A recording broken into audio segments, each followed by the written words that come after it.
Y quiero que usted abra conmigo capítulo 5 de la epístola de Pedro.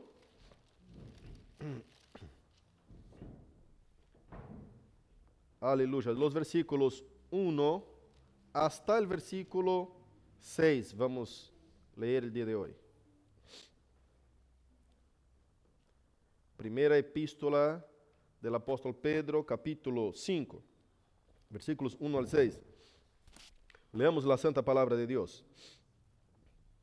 Dice así: ruego a los ancianos que están entre vosotros, yo anciano también con ellos, y testigo de los padecimientos de Cristo, que soy también participante de la gloria que será revelada. Apacentad la grey de Dios, que está entre vosotros, cuidando de ella, no por fuerza, sino voluntariamente. No por ganancia deshonesta, sino con ánimo pronto. No como teniendo señorío sobre los que están a vuestro cuidado, sino siendo ejemplos de la grey. Y cuando aparezca el príncipe de los pastores, vosotros recibiréis la corona incorruptible de gloria. Igualmente, jóvenes, estad sujetos a los ancianos, y todos sumisos unos a otros, revestidos de humildad, porque Dios resiste a los soberbios y da gracia a los humildes. Humillaos pues bajo la poderosa mano de Dios, para que Él os exalte cuando fuere tiempo. Cierre tus ojos, oremos al Señor. Querido Dios, en tu presencia estamos en esta mañana. Te suplicamos, Señor, por tu misericordia, que tu Espíritu venga a ministrar sobre nosotros, que tú me uses como un instrumento, únicamente como un vaso en tus manos. Úsame como tú quieres, Señor, que yo me calle, que tú hables. Oh Dios, que tú crezcas, que yo mingüe, para la gloria de tu nombre, solamente y únicamente tu nombre sea enaltecido, glorificado, exaltecido para la gloria de tu nombre, para siempre y hoy y para siempre. Amén y amén y amén. Gloria a Dios. Aleluya. Amados, nosotros vemos un texto que hoy nos va a hablar acerca de la responsabilidad del pastor, de los pastores, y la respuesta de la iglesia frente a esa responsabilidad. Esa epístola, Pedro acá llega a un punto de llegar a decir a los ancianos, a los presbíteros.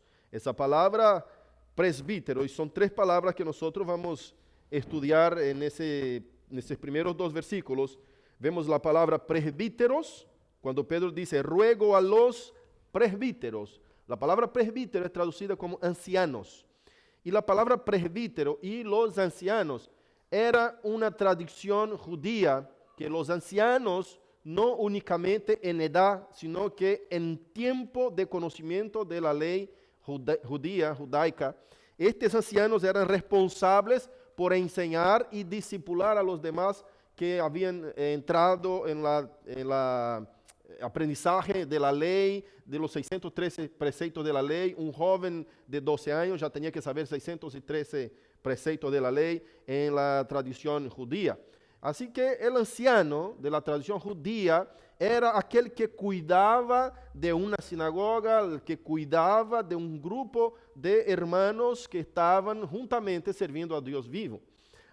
Lo que pasa es que cuando la iglesia, cuando los gentiles empiezan a convertirse, cuando la iglesia surge a partir del Mateo 16, cuando Jesús dijo a Pedro, edificaré mi iglesia y las puertas del infierno no prevalecerán contra de ella. Cuando nace la iglesia, los discípulos de Jesucristo tienen a Cristo como su sumo pastor. Pero cuando Cristo muere, se entrega por la iglesia, los apóstoles son los responsables por establecer y seguir con esa promesa que Cristo ha dicho en Mateo 16. Es decir, alguien tenía que llevar adelante el cumplimiento cabal de lo que Cristo había establecido. Cuando nosotros vemos allá en Efesios capítulo 4, versículo 11, que nos dice, él mismo estableció unos para pastores, otros para maestros, otros para profetas, otros para apóstoles, él mismo. Y nosotros vemos en 2 Corintios también, capítulo 12, cuando habla del cuerpo de Cristo y pregunta, ¿son todos apóstoles? ¿Todos son profetas? ¿Todos tienen dones de lenguas? ¿Son todos cabeza, oído? No. El cuerpo es formatado y preparado y formado de todo un conjunto de miembros.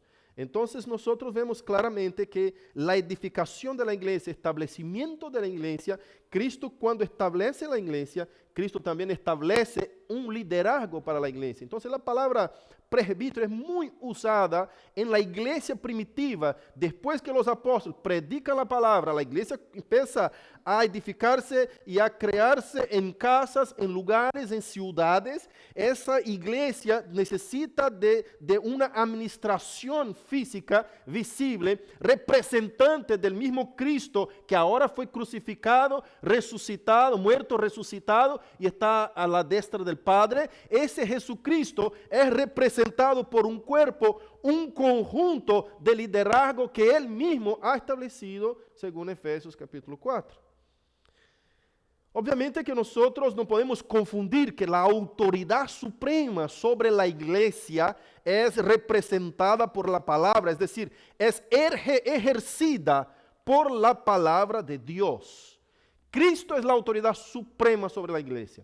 Cristo es la cabeza del cuerpo. Cristo es la cabeza de la iglesia. Y esta autoridad es representada y ejercida a través de su palabra. Sus ministros, es decir, los oficiales que se encargan de exponer, predicar, cuidar, pastorear la grey de Dios, la iglesia de Dios, el pueblo de Dios, tiene que estar sumiso, sujeto, bajo la autoridad de su palabra. Es decir, Dios mismo, Cristo mismo, es la cabeza de la iglesia. Ejerce esa autoridad. ¿Cómo? A través de la palabra escrita que nos ha dado su palabra revelada a nosotros. Ministrada por los... Ahí hay un término muy precioso en 2 Corintios 4, que dice, en portugués dice despenseiros. En castellano dice mayordomos. Somos nosotros mayordomos, administradores de la gracia de Cristo al pueblo de Dios. Entonces, hay toda una estructura que Dios mismo ha establecido, así como Dios ha establecido los gobiernos y ha puesto las autoridades, la policía, el malo para punir el malo. Dios ha establecido una unidad de creyentes, de liderazgo para cuidar de su iglesia. Todo es establecido por Dios. Y si la palabra de Dios nos dice que nosotros debemos ser sujetos a las autoridades instituidas por Él, porque toda autoridad es instituida por Dios, si debemos ser obedientes y sujetos a las autoridades que son gobierno de ese mundo, de ese siglo, como aprendemos en la primera de Pedro, en los primeros capítulos, ¿no? Por causa del Señor, sujetados a toda institución humana, porque no hay autoridad sino la que son establecidas por Dios. Cuando Jesús estaba frente a Pilato, Pilato le dijo, yo tengo poder para matarte o para librarte. Él dijo, ningún poder te sería dado si del alto no te hubiera sido establecido. Entonces, todas esas autoridades, nosotros como cristianos, debemos estar sujetos a ellas. ¿Desde cuándo? Siempre y cuando no esté en desacuerdo, en confronto con lo que es la autoridad suprema. Cuando las autoridades nos imponen una ley que nosotros debemos negar a nuestro Dios públicamente, estas son las excepciones a esta regla.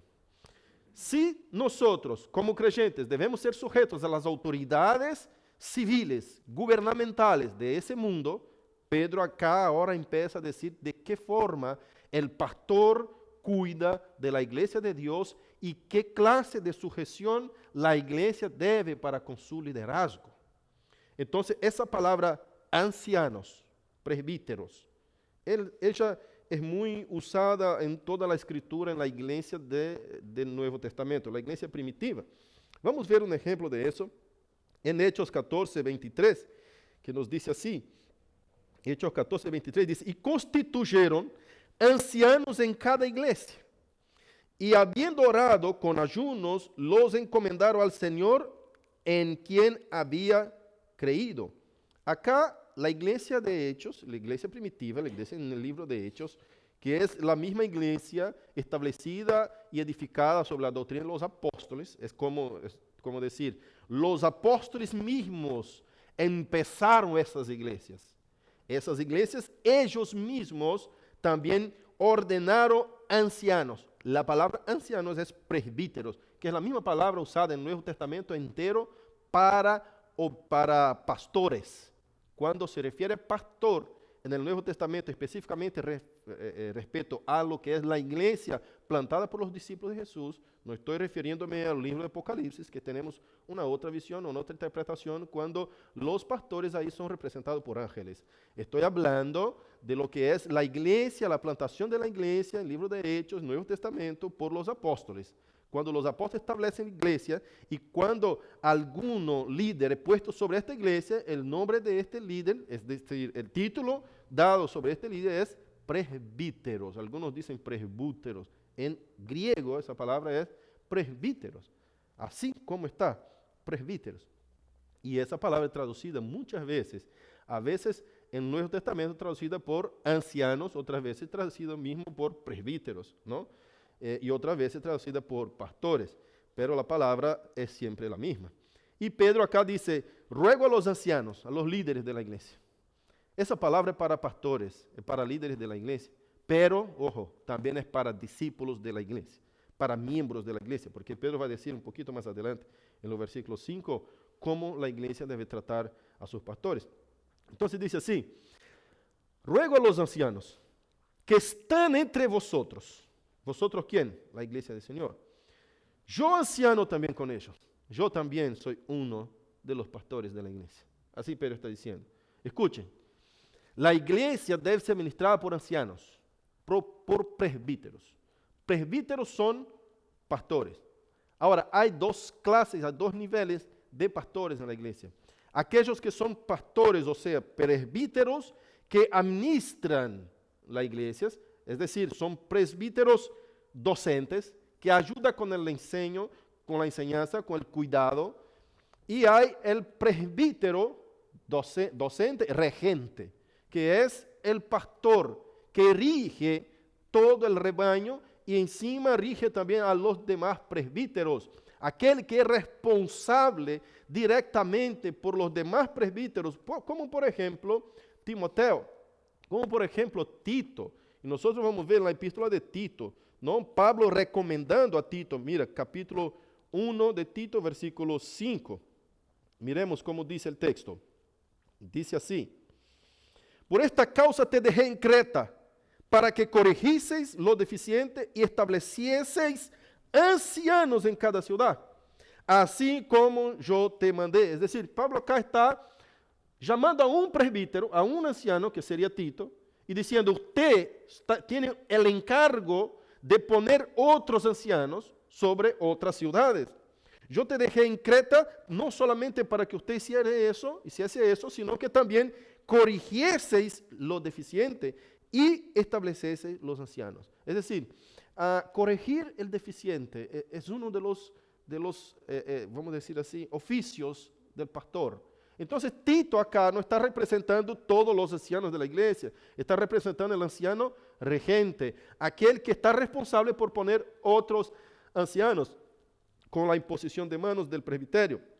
¿No? Nosotros vemos de forma muy clara que hay esa pequeña diferencia entre los ancianos de la iglesia y el anciano que es el pastor de la iglesia, que está con el encargo de cuidar de toda la iglesia y rendir cuentas de ella a su sumo pastor. Entonces vemos a Pedro diciendo, yo también, anciano con ellos, y testigo de los padecimientos de Cristo, que soy también participante de la iglesia que será revelada, de la gloria que será revelada. Es impresionante que está diciendo, mira, yo también padezco los sufrimientos con ustedes. Es decir, no era únicamente el pastor. Acá Pedro. Pedro está hablando. Mira la diferencia. Pedro es un anciano de la iglesia, pero es el pastor de esos ancianos. Él está dando instrucciones a los demás pastores de la iglesia.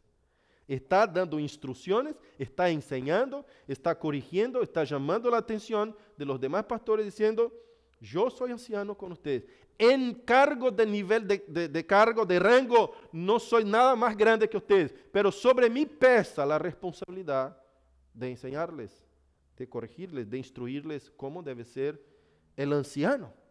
Y acá el versículo 2 dice, apacentad la grey de Dios. ¿Usted sabe qué es grey?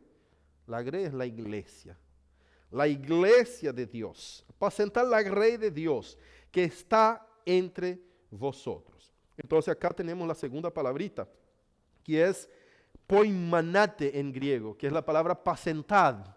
Apacentar es un trabajo de pastoreo, pastorear. Pastorear es una figura, es una metáfora de un pastor de ovejas, que en Israel se cuidaba las ovejitas, y el nombre de la función de quien cuidaba las ovejitas era pastor. Entonces, vemos en Salmo 23 que David era pastor de ovejas. Y Salmo 23 dice, el Señor es mi pastor, nada me faltará. Acá David nos deja un mensaje precioso, porque está diciendo, yo tengo tanta responsabilidad, tanto compromiso con mi trabajo, que si Dios me cuida como yo cuido a mis ovejas, no me faltará nada. Eso nos deja una reflexión, ¿no? Usted dedícase tanto, por ejemplo, si usted es contador, si usted es abogado, usted puede decir, el Señor es mi abogado y nada me faltará. Usted cuida de tus clientes tal cual como le gustaría que Dios te cuidara. Esa es la comparación que hace David. No es nada demasiado. Es una figura que fue tomada en toda la Escritura para darnos una noción de comprensión de cómo el pastor, el presbítero debe cuidar la iglesia. Acá Pedro usa de esa metáfora, de esa figura, de esa imagen, para decir, apacentad la grey de Dios. Hay un rebaño que necesita ser cuidado. La iglesia de Dios necesita de ese cuidado. Más que nunca en ese tiempo, la iglesia necesita sus pastores. Más que nunca, pastores, ustedes que me escuchan, Dios te ha llamado para ese trabajo, Dios te ha separado para ese trabajo. Ahora ya un poquito más adelante, Pedro nos va a decir de qué forma ese trabajo debe ser hecho. Qué responsabilidad que tenemos nosotros como pastores. De qué forma Dios quiere que nosotros cuidemos, que es la palabra episcopontes, que es obispo, cuidando, teniendo supervisión de ese trabajo, que es traducido como supervisores, ¿no? Esa palabra mismo en el versículo 2 todavía. Más adelante cuando dice, que están a vuestro cuidado y siendo ejemplos, no teniendo señorío, versículo 2, vamos a volver al versículo 2 que estoy leyendo el 3, dice así, apacentar la grey de Dios que está entre vosotros, cuidando de ella, esa es la palabra, cuidando de ella. Y acá adelante viene enseñándonos, ¿de qué forma?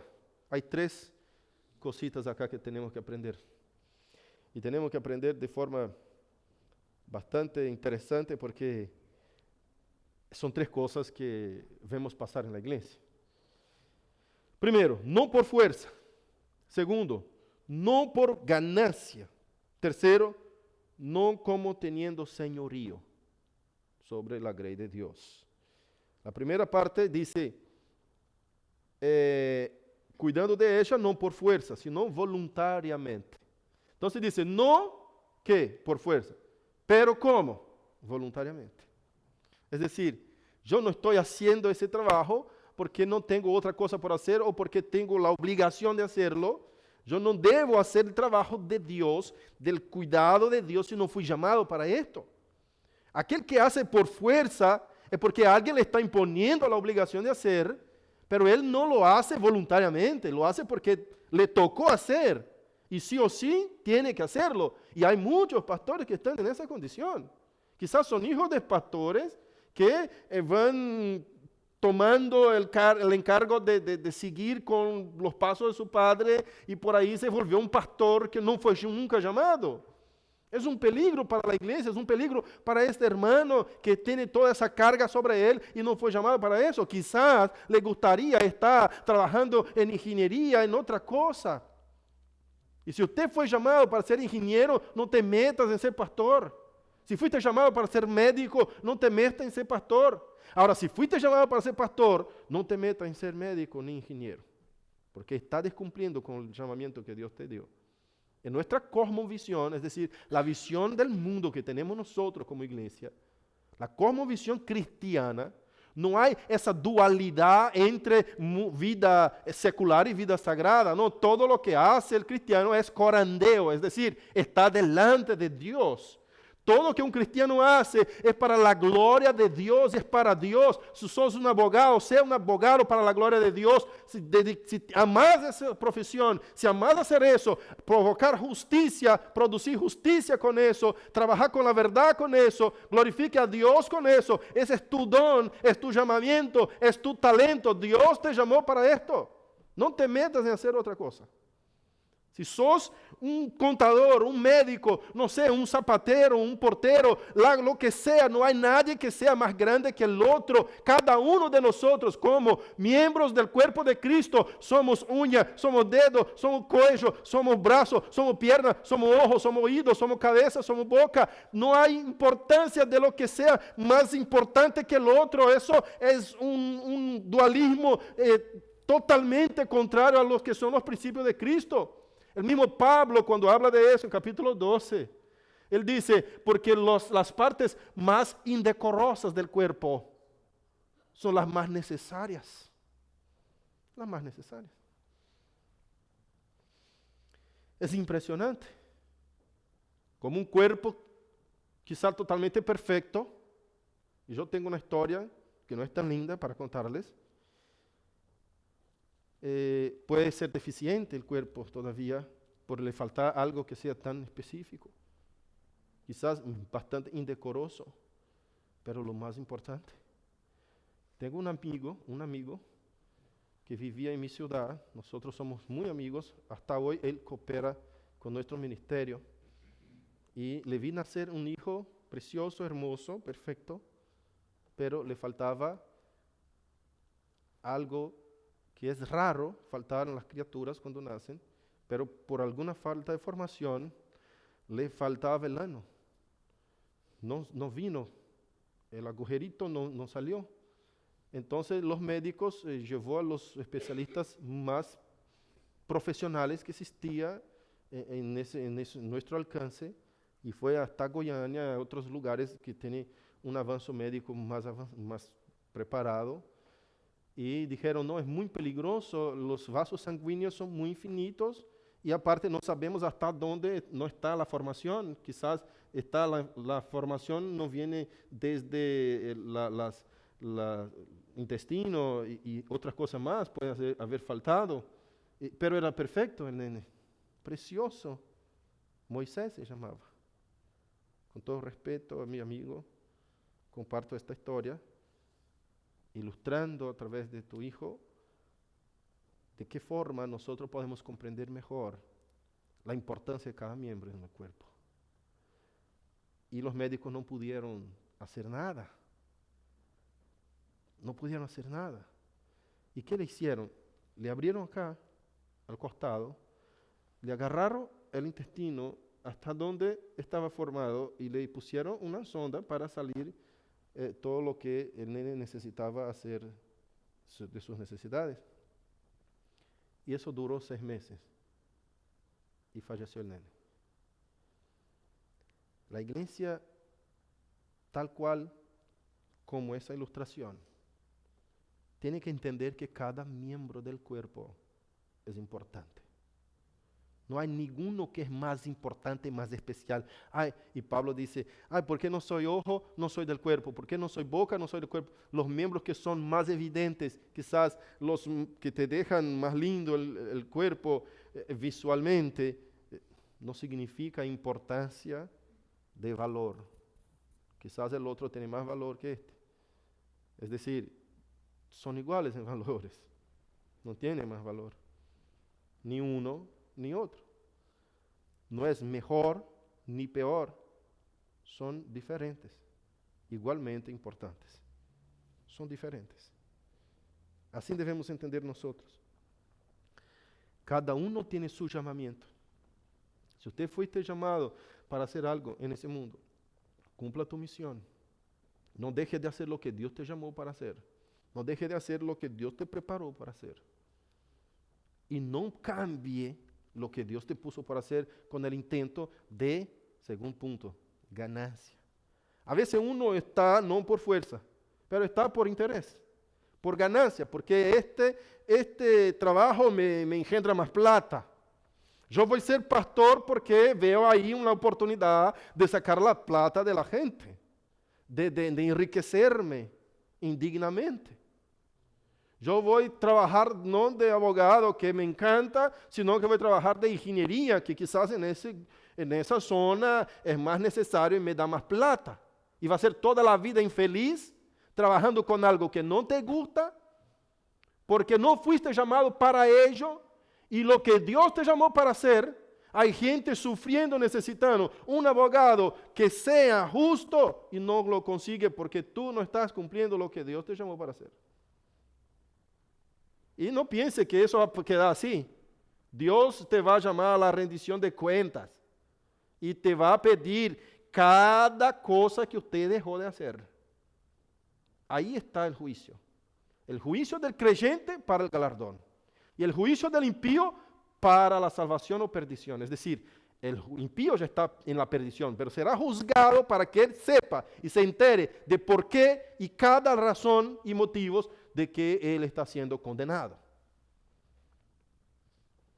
Pero, aunque el impío sea condenado, tiene el impío también una misión en ese mundo.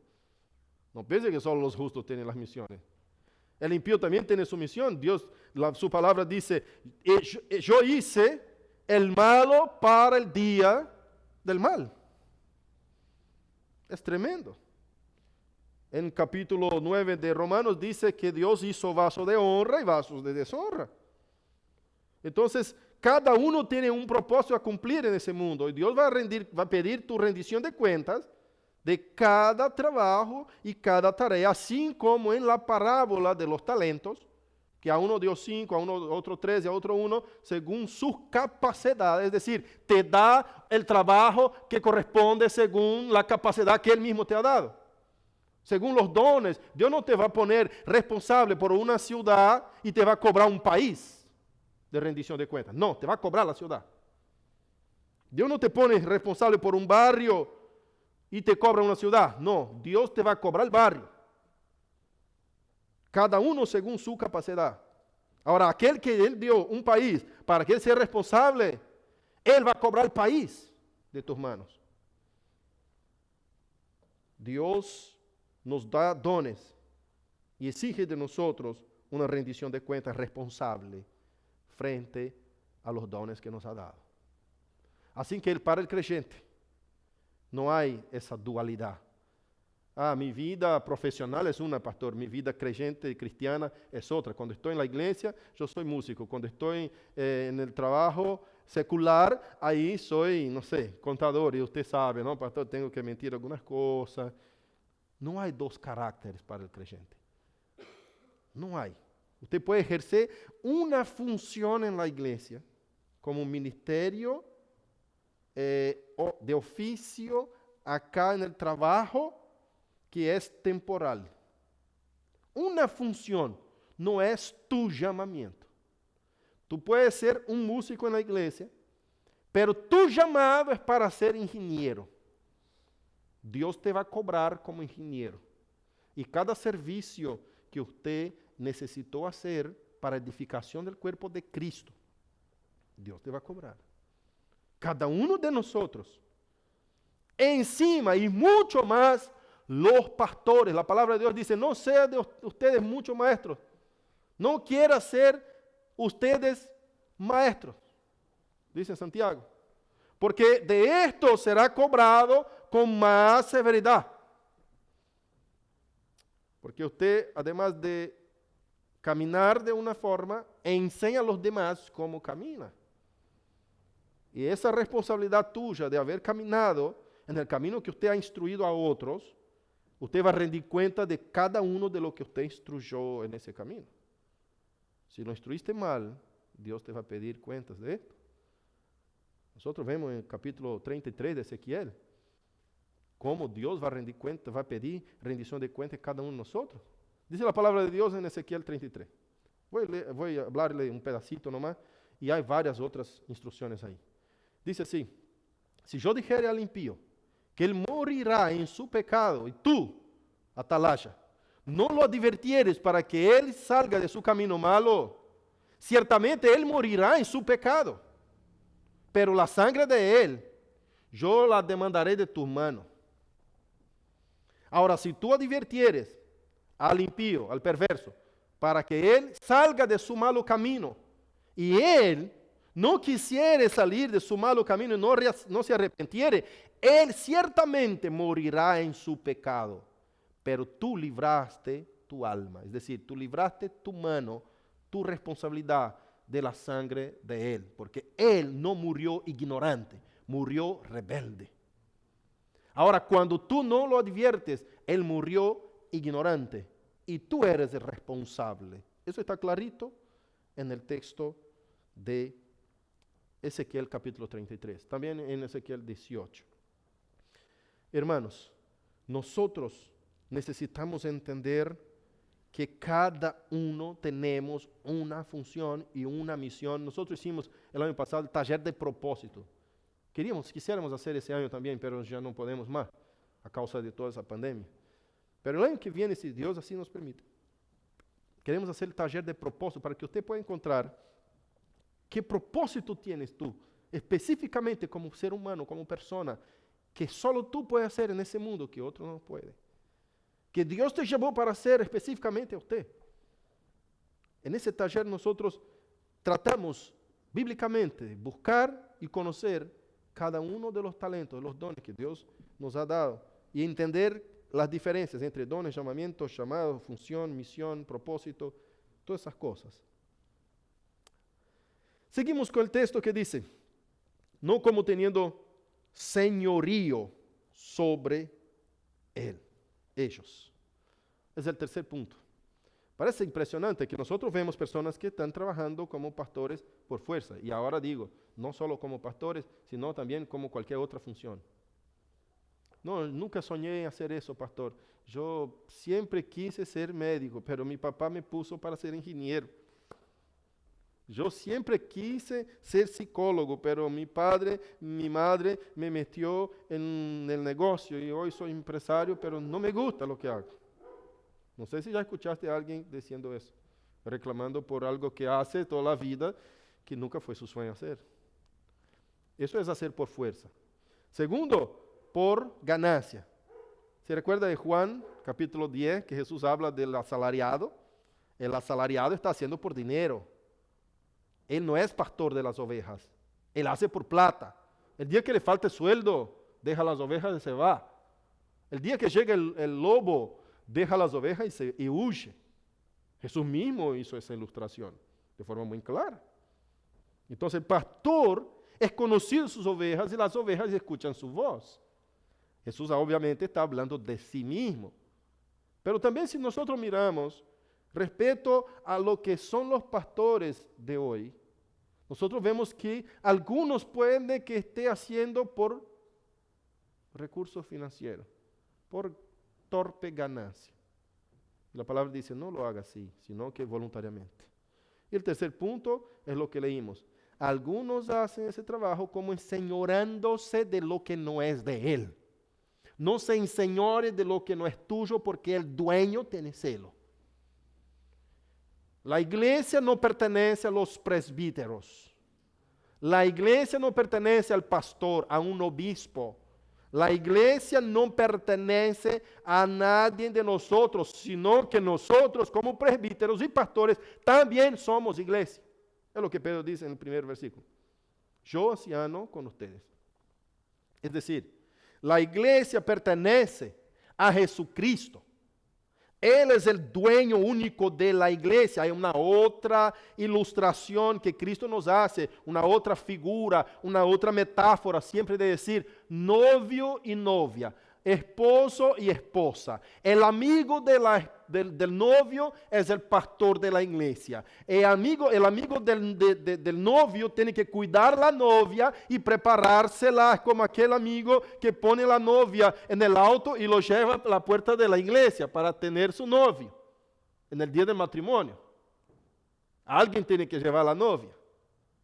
El amigo del novio, dice el libro de Juan, es aquel que cuida, no tiene la novia el amigo del novio. El amigo del novio cuida a la novia para el marido que la está esperando, que la viene a buscar. Por eso Pedro nos dice, no como teniendo señorío sobre ellos. Ay, qué triste. Yo he visto tantos hechos tristes de pastores que se enseñorean de sus ovejas. La oveja no puede salir de un viaje. ¿Usted dónde fuiste? ¿Por qué no me dijiste nada? Usted no puede hacer eso. Usted tiene que rendir cuenta de eso. ¿Usted qué hiciste? Como si fuera un dueño. Y la pobre oveja, quizás bastante humilde, le dice, no, pastor, disculpe, no. Y la gente se va enchanchando porque no tiene enseñanza bíblica profunda, no tiene doctrina bíblica, no lee la palabra, está apenas alimentándose de lo que dice el pastor, no son bereanos, es decir, aquellos que investigan la palabra a ver si el pastor está diciendo de acuerdo con la Biblia, no son bereanos, ¿no? Como los cristianos de Berea, que investigaban a ver si Pablo estaba predicando lo que correspondía. No, son hermanos que están ahí, no tienen baja instrucción de nivel educacional y están ahí escuchando lo que dice el pastor y para ellos lo que dice el pastor es verdad. Iglesia, en nombre de Jesucristo, averigüe lo que está escrito en la palabra de Dios si corresponde con lo que el pastor está diciendo. Con todo respeto, esa es mi responsabilidad como pastor. Aunque yo esté predicando en contra de la Escritura, no me escuchen. Aunque yo mismo, así como Pablo dijo, no escuche otro evangelio, aunque yo mismo o un ángel del cielo les anuncie otro evangelio, sea anátema, sea maldecido. Es maldición. No huya de la palabra de Cristo. La palabra de Dios es la autoridad sobre nosotros mismos. Ese sábado, ayer, cuando estábamos evangelizando acá, cada una de las personas que decían, yo quiero a Cristo, yo les decía a ellos, no escuchen ningún hombre que sea contrario a la Escritura. Sí, escucha a los hombres de Dios que te dicen que la palabra es la autoridad suprema sobre ellos. Aún yo, le dije yo a ella, aún yo estoy sujeto a la autoridad de esa palabra. El día que yo te diga otra cosa que esté en desacuerdo con esta palabra, téngame por maldecido, no me atiendas. No escuche lo que estoy diciendo, estoy insano. Me pasó la verdad de mi mente. No estoy sobrio. No me escuches. Así dijo el apóstol Pablo a aquellos que él pastoreaba. Entonces ahí viene el tercer punto y quiero leer algunos textos rápidos con usted. Ya estamos por cerrar. 1 Corintios 11, versículo 1. Cuando dice, sed imitadores de mí, así como yo soy de Cristo. Acá Pedro está diciendo, no como enseñorando de ellos, sino como siendo ejemplos. Lea el versículo 3. Siendo ejemplos de la grey. Entonces, si no es como Señor de ellos, es como ejemplo de ellos. Es sirviendo a ellos. Cristo fue líder sobre nosotros, es Dios sobre nosotros, pero no impuso sobre nosotros su autoridad, sino que nos sirvió a nosotros. El liderazgo de Cristo es por servicio, es por ejemplo. Él lavó los pies de los discípulos y dijo, ahora ustedes laven los pies uno de los otros. No puede decir nada porque yo estoy lavando los pies de ustedes.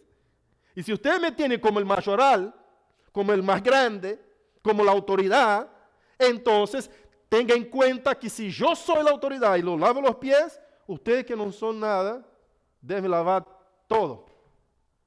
Imagínate, cuán rebeldes que somos nosotros, ¿no? Qué difícil que somos de aprender. Jesús no solo nos enseñó, hizo para que veamos. Él fue de ejemplo, Él era más que nosotros. ¿Quiénes pensamos ser nosotros? Que no caminamos según sus pasos, que no seguimos el ejemplo de Cristo.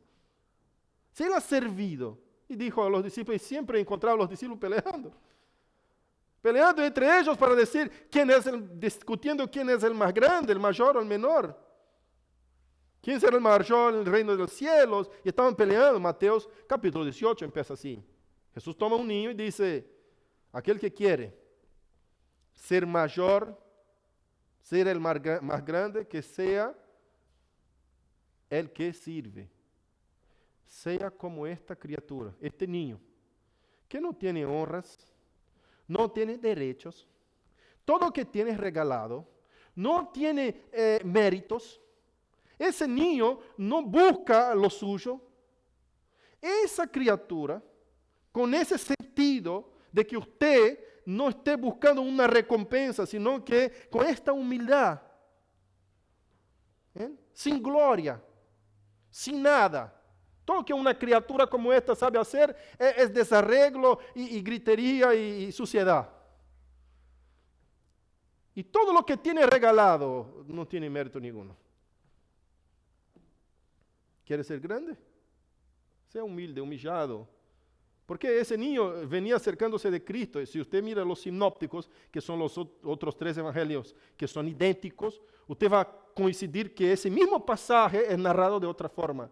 Ese niño se acercaba a Cristo y los discípulos decían, Señor, despide a esas criaturas que están molestando. ¿Qué hacen? No puede hacer nada, criatura esa.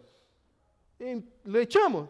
Y Cristo le contesta diciendo, dejad venir a mí los niños, los pequeñitos. Dejad venir a mí los pequeños, porque de los tales es el reino de los cielos. ¿Ustedes quieren llegar al reino de los cielos? Humíllense, sean echados por el mundo, por aquellos que piensan que usted no tiene importancia. Sea humilde.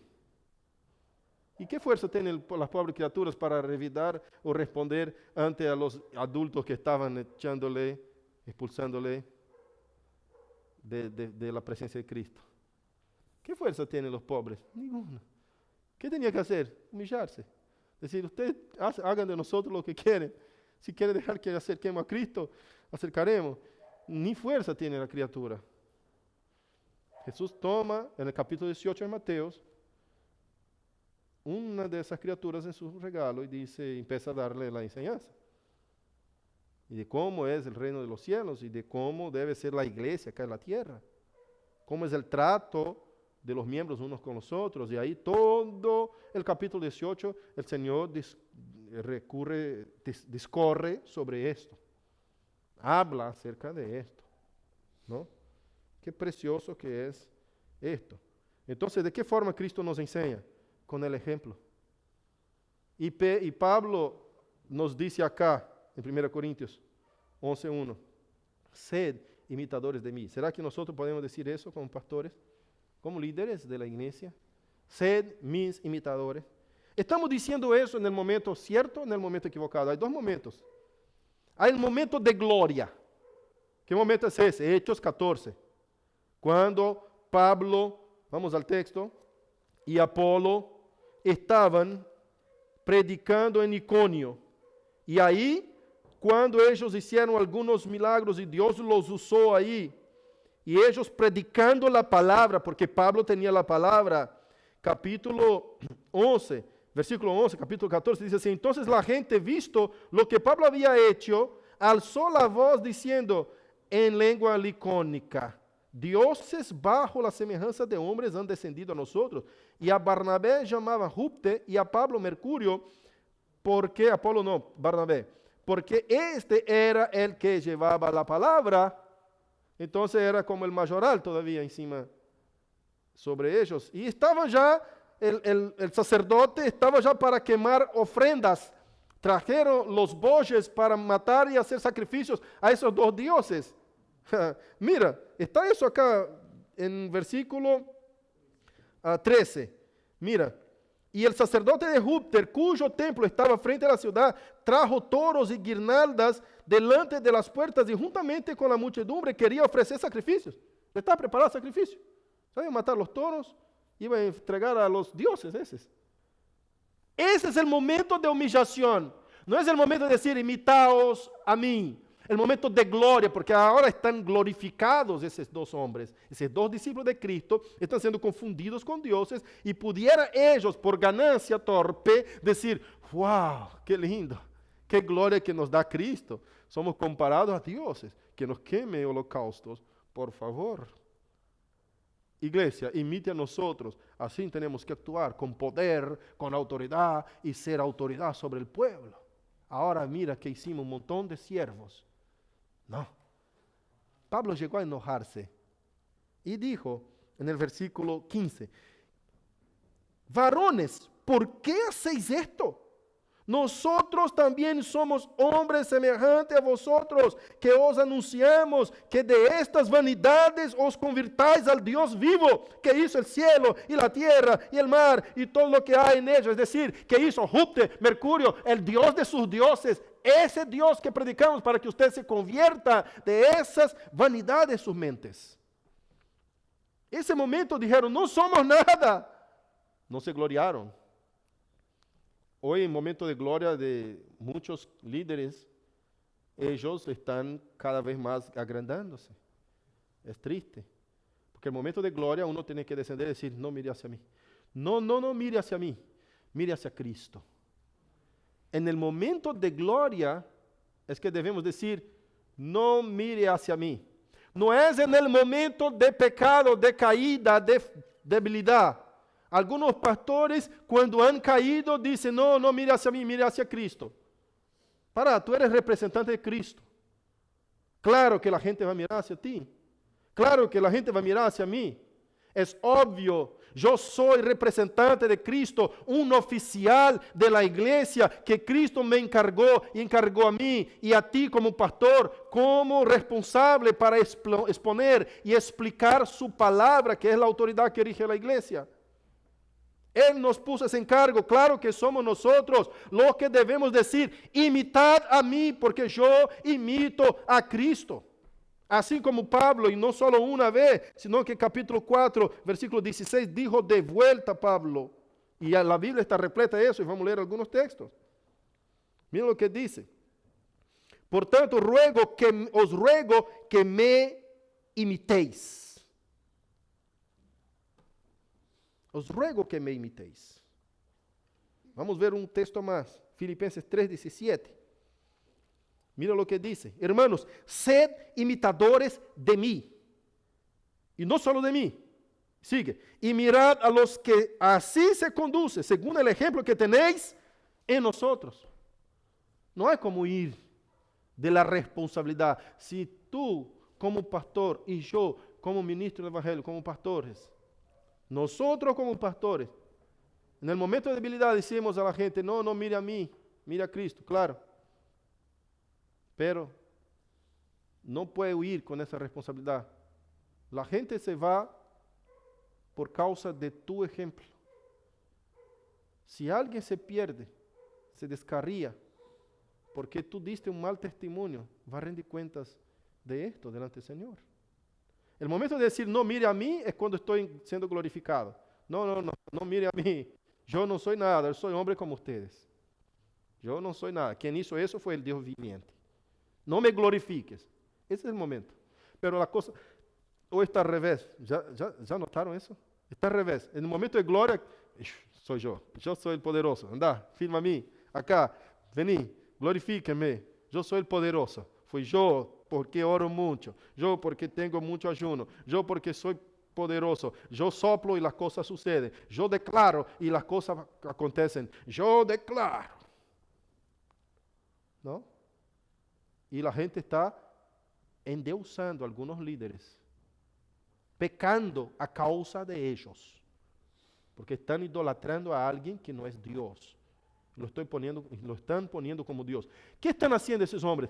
Por ser representantes, figuras representativas de Cristo para su iglesia, se están sacando provecho de esta imagen y están no solo ellos pecando en contra de Dios, sino que están llevando una multitud de gente a pecar en contra de Dios. Y Dios no va a tomar a ninguno por inocente.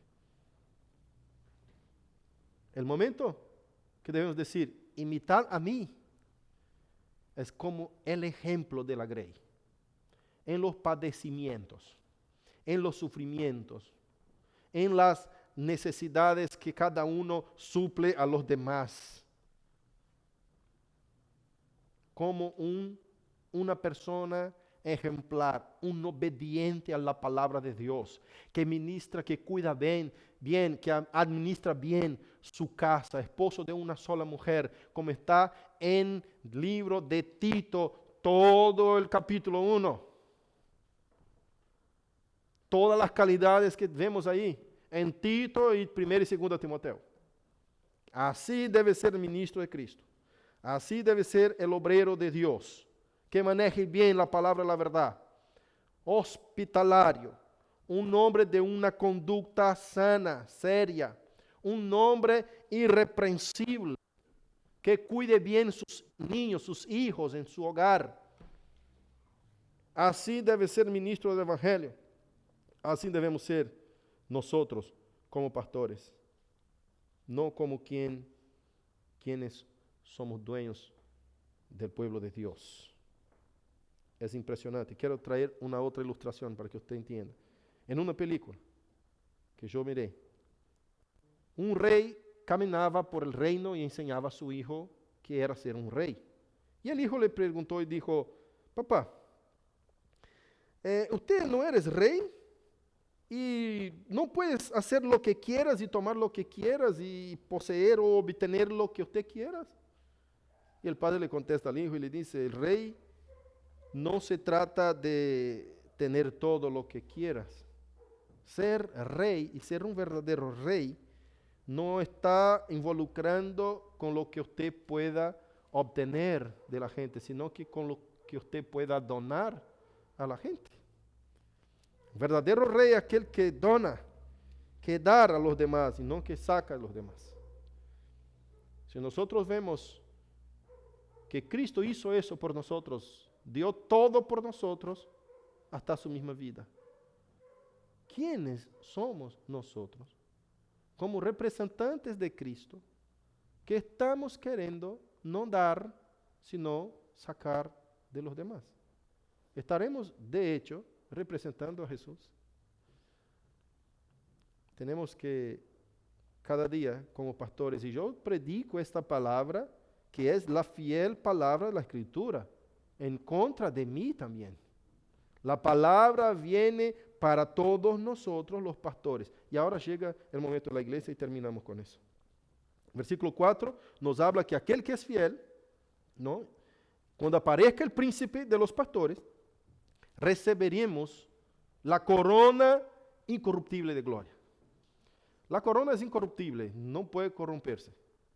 Es decir, nosotros tenemos que ser fieles, siervos de Dios, para que podamos llegar a conquistar delante del reino celestial el galardón que está reservado a los santos. Ahora, aquellos que no son fieles, quizás nunca les fue preparada una corona incorruptible. Quizás nunca nacieron de nuevo. Quizás no pertenecen al reino de los cielos. Debemos ser fieles. Y hoy estamos viviendo tiempos difíciles. Según Timoteo capítulo 4, versículo 2 adelante. Pablo habla a Timoteo y dice, predique la palabra, insta a tiempo y fuera de tiempo, porque vendrán días en que no sufrirán la sana doctrina, sino que como quien tiene comezón de oír, esa comezón de oír es como decir, como quien desea escuchar cosas agradables, amontonarán para sí maestros según sus propias concupiscencias, sus deseos, sus ganas de escuchar lo que a ellos les gusta. Y te cuento, encuentra maestros así. Hay multitudes de iglesias que están llevadas por maestros que dicen simplemente lo que a la gente le gusta.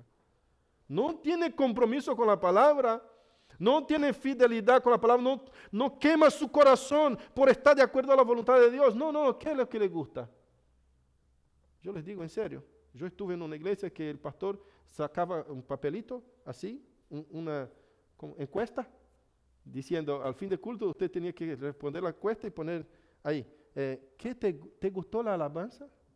¿De qué forma te gusta la alabanza? ¿Te gustan los himnos? La palabra pastor, ¿el tema es bueno o es malo? ¿Qué tema te gustaría escuchar? Hermanos, cosas impresionantes como para agradar al público. Es como vender un producto a un público que quiere comprar.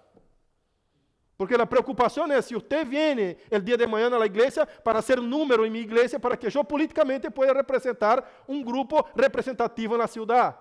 Para que el día de mañana los políticos no me echen de acá y yo tenga algún poder en esta ciudad. No está preocupado si usted está salvo o no. No está preocupado si tu alma depende de lo que él predica fielmente en la Escritura o no. ¿Qué busca un hombre como este? Busca su misma gloria. Busca su propia gloria. Desde que yo sea glorificado, te voy a vender lo que usted quiere. ¿Qué es lo que usted quiere comprar? Yo quiero comprar una música que es casi un show, ¿sabes? Esas cosas que bailamos y hacemos lo que... Eso es lindo. ¿Sabes? Que cuando vengo a la iglesia veo las chicas bailando así. Ay, qué lindas son las chicas, la iglesia. Me gustaría tener más momentos como estos. Me llenan de gozo. Eso es carne. Eso no tiene nada que ver con lo espiritual. Y hay pastores que están vendiendo esa clase de producto. Eso está revelado en el libro de 2 Timoteo 4. Porque el texto dice, sigue. Amontonarán para sí maestros según sus concupiscencias. Concupiscencia es deseo, sus deseos carnales. Y no solo rechazarán la verdad, sino que amarán a la mentira. Es muy diferente rechazar la verdad. Cuando usted está predicando el evangelio en la calle, eso ya me pasó muchas veces, la gente dice, no, yo no quiero escuchar nada de eso. Está rechazando la verdad. No me interesa. Está rechazando la verdad. Pero otra cosa es cuando usted se aferra a la mentira y dice, no quiero eso y predico el contrario. Yo estoy del lado del malo. Yo no quiero nada con eso y yo enseño lo que es al contrario de lo que usted está enseñando. Es muy diferente. Y es el que dice el texto de 2 Timoteo. No es que no quieren la verdad. Aman a la mentira. Aman la mentira. ¿Sabiste iglesias de pastoras homosexuales? Allá en Brasil hay un par. No es que no están de acuerdo a la verdad, están predicando lo que es la mentira. Y está llena, tiene bastante gente. ¿Cómo me gustaría seguir con mis pecados y ser aprobado por Dios? El hombre tiene la necesidad de aprobación mental en 3 puntos: emocional, física y espiritual. Lo que los científicos llaman de coeficiente espiritual, QS, que es el lobo temporal en el centro del cerebro. Y dice, el hombre, por más que tenga la aprobación física, mi cuerpo está lindo, sí, es una necesidad natural ser humano. Emocionalmente, ustedes me quieren, yo soy importante, soy útil para ustedes. Es natural esa necesidad del ser humano. Y la otra es, ¿cómo anda el mundo espiritual conmigo? ¿Todo lo que estoy haciendo está bien? ¿Estoy siendo aprobado por el mundo espiritual? Es la tercera. Entonces, ¿qué hace el hombre? ¿Y qué ofrece el diablo? El mundo ofrece concupiscencia de los ojos, deseo de la carne y la codicia de la vida. Está en 1 de Juan, que estudiamos, le pusimos. ¿No? De otra forma, yo puse acá de forma más parafraseada.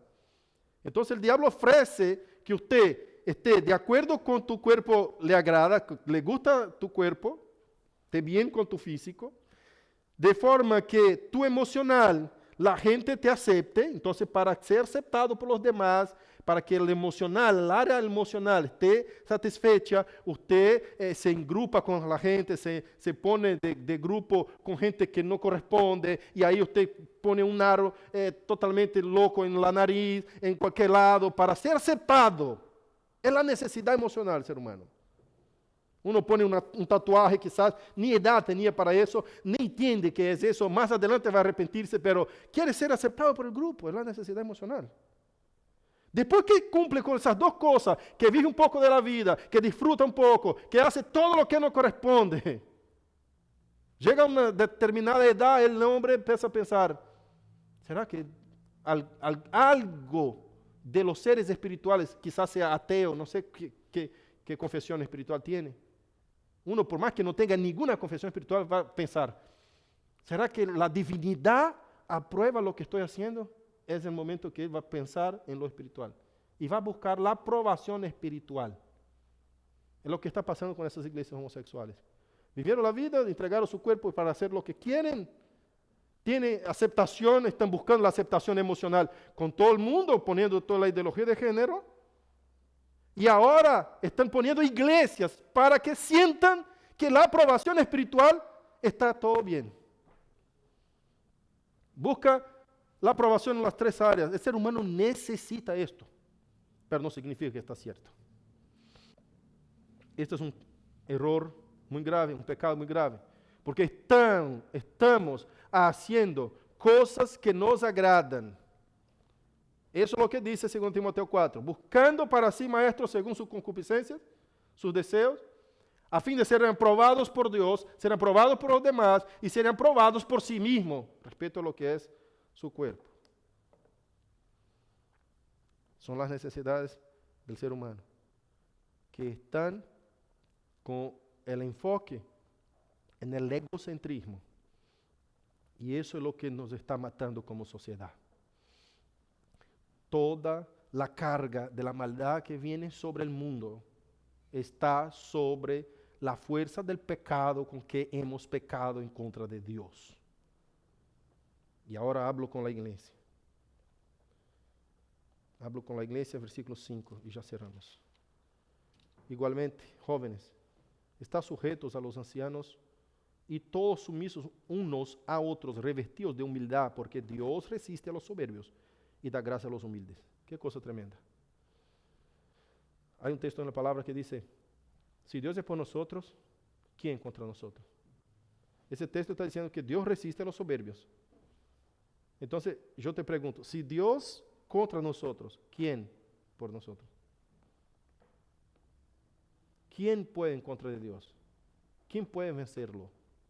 ¿Quién puede decir qué haces? Si Dios contra nosotros, estamos perdidos. Y Dios es contra el soberbio. Dios resiste al soberbio. Dios rechaza al soberbio. La soberbia y la arrogancia humana es la raíz de toda la maldad que arranca en el cielo por falta de otro nombre, Lucifer. La soberbia es difícil de sacar del corazón del hombre. Guarda que la soberbia no llegue a tu corazón. El orgullo humano al nivel máximo es la soberbia. Cuando uno piensa en uno solo y piensa no solo eso, piensa que él está correcto y que no hay otra razón que lo pueda convertir de su pensamiento y su idea fija. Para él está correcto. Imposible de cambiarlo de pensamiento. Porque yo estuve en un vuelo evangelizando a un hombre que estaba a mi lado. Y él me decía, no, cállate, pastor, yo no soy oveja. Así me decía, yo no soy oveja. Oveja escucha la voz del pastor, yo no soy oveja. Cállate que no me va a convertir. Y yo seguí predicándole. Usted va a escucharme hasta cuando termine ese vuelo. No me importa si usted dice eso. ¿Sabe por qué usted dice eso? Y iba con otro argumento. Usted dice eso porque en algún momento fuiste herido y hay en tu corazón una amargura, una angustia en contra de Dios y usted piensa que tiene que ser oveja para escuchar la voz del pastor. El pastor no soy yo, el pastor es Cristo y todos nosotros somos ovejas de Él. Nada más que yo soy instrumento que Él me usa para hablarte las verdades esas. Y usted va a escuchar. Y le dije, contame un poco de tu historia. ¿Qué te pasó? Ya fuiste cristiano, ¿no? Sí, mi mamá es creyente. Y ya intenté de todo. No puedo. Yo no soy oveja. ¿No? Impresionante. Todos nosotros somos ovejas del redil del gran pastor. Cuando el texto acá nos dice que Dios resiste al soberbio, está significando decir que una persona que piensa está correcta y que el orgullo llegó a un nivel de que es imposible convencerla al contrario. Por más que usted le diga cualquier verdad, ella no lo acepta, no lo recibe. Hay algunos pastores que cayeron, que están en esa condición. Yo conozco un par, que ninguno puede decirle nada porque ella sabe todo. Ya la sabe toda, no puede decirle nada. Es incorregible. Es el mismo pecado de Satanás. Lúcifer, Satanás, cayó porque era imposible que fuera convencido del contrario. Es decir, Dios le echa directamente. Porque si ni Dios le puede corregir, en el sentido de decir, si Dios dijo, sos incorregible, porque usted piensa que toda la fuente del bien que está en ti es emanada de ti mismo, entonces te olvidaste de que yo fui el que te di el poder y toda la fuente del bien emana de mí mismo. Yo creo que si el hombre no conociera el mal, el hombre se volvería, nosotros todos nos volveríamos personas que pensaríamos que la fuente del bien emanaría de nosotros, ¿no? Es otro tema. Pero mira, Dios resiste a los soberbios. Iglesia, Señor, discípulos, miembros de la iglesia, ¿de qué forma ustedes deben reaccionar, responder a esos pastores que realmente aman sus almas y les predica la palabra, les advierte, les reta, les disciplina, les enseña la verdad del evangelio? ¿De qué forma usted como iglesia debe reaccionar? Hebreos capítulo 13, Hebreo capítulo 13. Vamos allá a Hebreo, capítulo 13, versículo 7. Vamos a leer apenas versículos 7 y 17 y listo. Tenía muchas otras cosas para hablar, pero ya estamos con el horario y pasado ya estamos, ¿no? Hebreo capítulo 13. Es un tema siempre muy largo, nunca podemos agotar todos los temas de la exposición de un texto. Capítulo 13, versículo 7 dice así: acordaos de vuestros pastores que os hablaron la palabra de Dios. Escuche bien. Considerad cuál haya sido el resultado de su conducta. Imitad su fe. La Biblia dice que ustedes deben imitar la fe de su pastor, pero siempre y cuando considerando el resultado de su conducta. Entonces, hay algunos pastores que cayeron de la fe, cayeron y fueron irreversibles, porque ellos creen que son mayores que los que quedaron en la iglesia. Cuando eso pasa, ustedes no son nada, yo soy el que les ordené como pastores. Cuando eso pasa, él sacó el texto fuera del contexto. ¿En qué sentido? Él piensa que ser oficial es más grande que el oficio. Cuando yo estoy en el puesto que Dios me puso, un oficial encargado, o es decir, bajo el oficio divino, yo soy autoridad de Dios para la iglesia.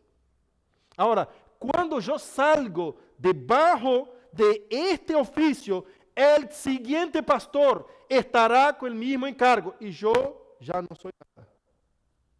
No está sobre mí el poder. El poder está sobre el oficio. Cuando el oficial está bajo el poder del oficio, él actúa con el poder de Dios. Cuando él deja el oficio, ya no es más un oficial. No está más investido de la autoridad del oficio. El oficial es menor que el oficio. El oficio es más grande que el oficial. Yo aprendí eso cuando yo estudiaba, trabajaba en el gobierno. En el gobierno, cuando usted va a hacer una carta de documento, usted no puede poner en negritas tu nombre. Te tiene que poner en evidencia tu cargo. El rango que actúas en aquel gobierno. Porque el día que usted se vaya de ese rango, de ese cargo, el siguiente está con su nombre ahí. Pero el cargo es que inviste usted de autoridad. El día que el presidente deja de ser presidente, él no tiene más la autoridad sobre el país. La autoridad está sobre el oficio. Escuche bien. Yo vi una película antigua de los vikings. Y entre ellos había un hombre que era el juez. Cuando uno hacía unas cosas malas dentro de sus normas éticas, era juzgado por el juez. Y el juez tenía que subir a una piedra. Y el juez nada más era que un hombre como ellos. Entonces, cuando el juez subió en una piedra, todos se acercaron para oír la condena que iba a dar el juez a aquella persona. Y el amigo de aquella persona que estaba siendo juzgada dijo, ¿quién este piensa que es para juzgarlo así, de esa forma? Es uno más de nosotros. ¿Por qué la palabra de él tiene autoridad para matar o para dar la vida a ese hombre que fue condenado? Es un hombre igual que nosotros. Y el líder que estaba pegado a él dijo, es un hombre igual que nosotros, no cuando está sobre la piedra. Es decir, la piedra le inviste de autoridad de juez. Cuando está sobre esta piedra, él es un juez que tiene sobre él el poder de juzgar y decir el destino de ese otro. Entonces, no es el hecho de ser un hombre simple como nosotros. Es el hecho de qué es lo que nos inviste de la autoridad. Entonces, cuando nosotros miramos hacia la conducta de aquellos que están bajo la autoridad de Cristo, estas conductas son las normas que van a decir que debemos o no imitarlos. Entonces yo veo muchos pastores que se decayeron de la fe y se quejan porque la gente no lo sigue más. No lo sigue porque el texto bíblico dice, considerad cuál haya sido el resultado de su conducta y imitad su fe. Primero considera, después imita. Hay gente que dice, usted tiene que seguir mismo aún con yo en pecado. No es eso que está diciendo el texto bíblico. Y sigue, versículo 17. Iglesia, obedeced a vuestros pastores y sujetaos a ellos, porque ellos velan por vuestras almas como quienes han de dar cuenta para que lo hagan con alegría y no quejándose, porque esto no es provechoso.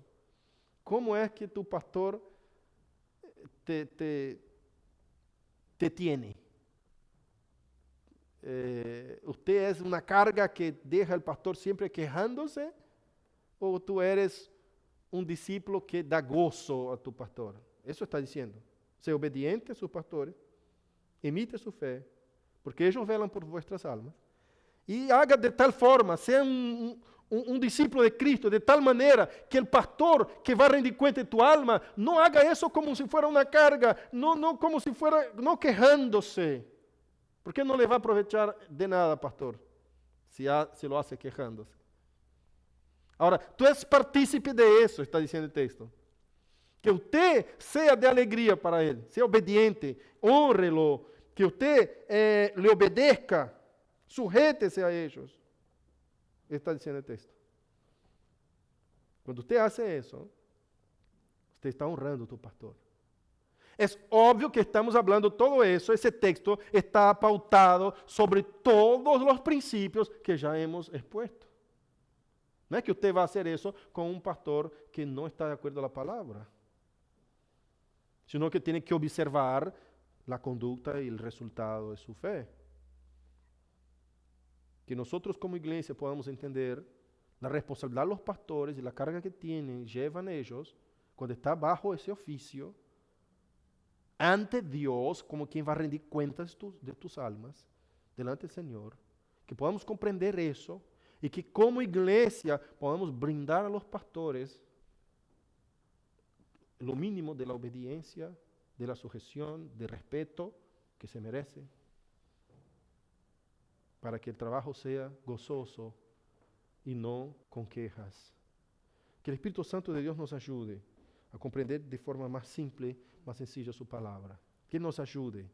Que nosotros como iglesia, como ministros y como líderes, los pastores que me escuchan, seamos nosotros espejo de Cristo en esa tierra. Fieles representantes, mensajeros de su palabra, de su santa ley.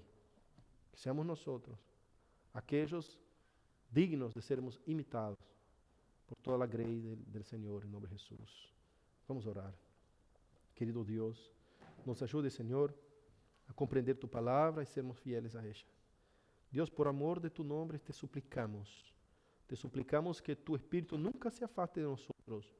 Oh Dios, nunca nos deje tu Santo Espíritu, porque somos corruptos, somos hombres que necesitamos cada día de tu Espíritu Santo para fortalecernos, señalarnos las faltas, señalar nuestras fallas, ayudarnos, levantarnos, tomarnos de la mano, Señor, y caminar con nosotros. Necesitamos de ti, tanto los pastores como los miembros de la iglesia, necesitamos de ti. El liderazgo de la iglesia actual necesita de tu mano extendida, de tu poder sobre nosotros, de tu gloria, de tu gracia, de tu fortaleza. Necesitamos de ti como iglesia, Señor. Por favor, ayúdanos a sermos fieles y obedientes a tu palabra, a honrar nuestros pastores.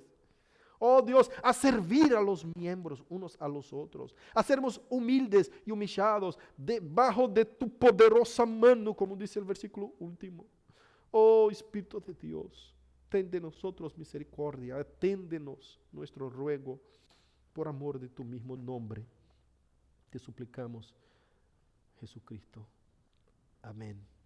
Que la gracia de Cristo Jesús, la comunión y la consolación del Espíritu Santo, el amor de Dios nuestro Padre, sea con toda la iglesia y el pueblo de Dios pueda decir amén. Amén. Que Dios te bendiga en tocar en tu casa. Amén. Estamos terminados.